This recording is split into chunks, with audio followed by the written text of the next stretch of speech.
Promulgada em 17 de maio de 1988, a Constituição Federal Brasileira reúne um conjunto de leis que orientam os direitos e os deveres dos cidadãos e determina as responsabilidades sociais, individuais e coletivas da nação. Denominada como Constituição da República Federativa do Brasil, o conjunto de leis define o país como um Estado democrático de direito e empenha-se em garantir os direitos humanos e sociais dos indivíduos. A dignidade da pessoa humana é um dos princípios fundamentais que rege o Estado e a convivência em sociedade. No Brasil, ela está estabelecida no artigo 1º da Constituição Federal como valor moral inerente ao ser humano, sendo o preceito máximo do Estado democrático de direito. De acordo com o artigo 5º da referida Constituição, todos são iguais perante a lei, sem distinção de qualquer natureza, garantindo-se aos brasileiros e aos estrangeiros residentes no país a inviolabilidade do direito à vida, à liberdade, à igualdade, à segurança e à propriedade. Todos os brasileiros e brasileiras, desde o nascimento, têm direito aos serviços de saúde gratuitos, mas ainda faltam recursos e ações para que o sistema público atenda com qualidade toda a população. Esse é o caso de Dona Nelly, que a nossa equipe de reportagem conversou. Senhora Nelly, a senhora utiliza o Sistema Único de Saúde? Sim, utilizo. Posso mais pagar plano de saúde, que é muito caro, né? Principalmente para a minha idade. Certo. O que a senhora tem a falar sobre o Sistema Único de Saúde? Como eles se tratam ao a senhora chegar num hospital público? Para conseguir uma consulta, meu filho, numa hospital público tem que demorar no mínimo 2 meses. E se for o problema do exame, aí é que se prolonga mesmo. Chega até 5, 6 meses para fazer um exame. E tem muitos que eles nem autorizam, né? Tem que ser pago, porque não faz pelo SUS. Um levantamento feito pelo Banco Mundial mostra um aumento da pobreza no Brasil, sendo quase 20 milhões de pessoas de baixa renda no país, dentre elas 9 milhões em situação de extrema pobreza. Aproveitamos a oportunidade e fomos até a Assembleia Legislativa de Alagoas, conversar com alguns deputados e saber a opinião deles a respeito do tema. Em relação às pessoas de deficiência física, qual a visão que você tem? O que você pretende fazer em relação a essas pessoas? Bem, quando se fala em pessoa com deficiência, nós estamos falando aqui para quase 19% dos alagoanos. Então é um índice altíssimo em que, infelizmente, não se tem um olhar social como deveria. No Parlamento Estadual, você poderia pensar em fazer novas leis para as pessoas com deficiência e eu lhe garanto que não são necessárias novas leis. O que é necessário é que realmente essas leis que existem hoje, elas sejam efetivas. E para que isso aconteça, é necessário que sejam fiscalizadas. Por isso que é importante os órgãos de controle, os órgãos de fiscalização, como o PROCON, como o Ministério Público, serem atuantes. E também que se tenha capacitação da iniciativa privada, porque muitas vezes os empresários não sabem o que é acessibilidade.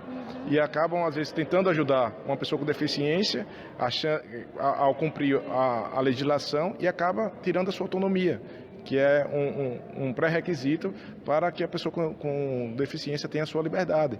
Então, muitas vezes, a lei determina colocar uma rampa na entrada do estabelecimento, ele coloca uma rampa com um grau maior do que determina a BNT e a pessoa não consegue subir. Aí o empresário diz, mas eu deixo o meu segurança para que ela suba essa rampa. Ele até quer ajudar, mas só que isso tira a sua autonomia. Então a acessibilidade é autonomia, faz com que a pessoa vá pedir ajuda a alguém. Então, às vezes é um treinamento, é uma capacitação que é necessária e que faltam políticas públicas efetivas, não legislação nesse sentido. Essas desigualdades sociais refletem, essas desigualdades regionais, aliás, corrigindo, refletem nas desigualdades sociais até hoje. Então, o ponto de partida para a gente promover, quebrar essas desigualdades é tendo um plano de desenvolvimento integrado para o Brasil.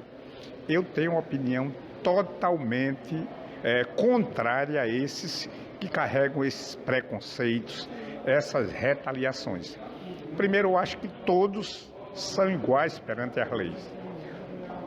Dependendo de sua opção sexual, preto, branco, alto, baixo, sem terra, ou seja, todos os segmentos da nossa sociedade. A gente está em pleno século XXI e carregar esse preconceito onde a gente sente que a cada dia está mais acentuado na sociedade brasileira e na sociedade mundial, isso é uma prova concreta que nós estamos evoluindo. O grande problema do Brasil, no meu entendimento, é um problema cultural.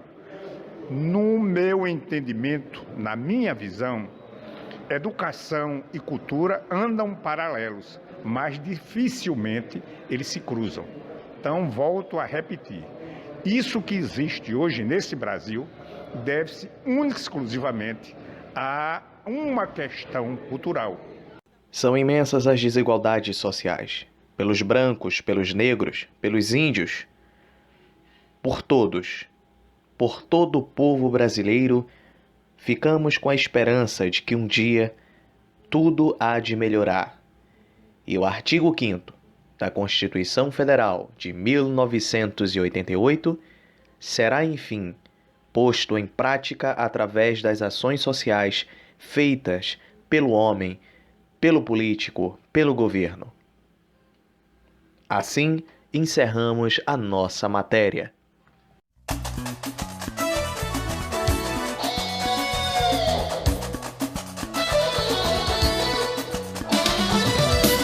Eu já nem quero saber de tudo, eu já nem quero saber de nada. Só sei dizer que esse país como está, dá uma barca furada. Eu já nem quero saber de tudo, eu já nem quero saber de nada. Só sei dizer que esse país como está, dá uma barca furada. São puros, tão duros, porque tantos rombos e o que se fazer? De olho sempre